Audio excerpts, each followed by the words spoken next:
302nd case of pneumonia. You want to record the voice only. என்ன problem தம்பி? எவ்வளவு நாளா இருக்கு? இதனால என்ன ஜெர்மம்மா? இதனால அவனுக்கு என்ன ஜெர்மம்? தொண்டை ஒரு மாதிரி அடிச்சாச்சு. இல்ல இதனால அவ்வளவுதான். பல்லுக்கு பக்கத்துல வச்சிருக்கோம். நீங்களே பார்க்கணும். ஃப்ரெண்டை வந்து வெளியே தான் வச்சிருக்கிறேன். 3ஆம் நாள் எடுத்துருவேன். தையல் வந்து உள்ள போடுற போறதில்ல.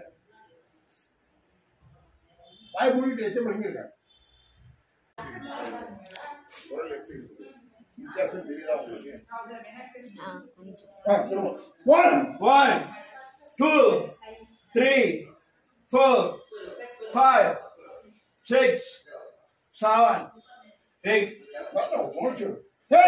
Hey! 1 2 3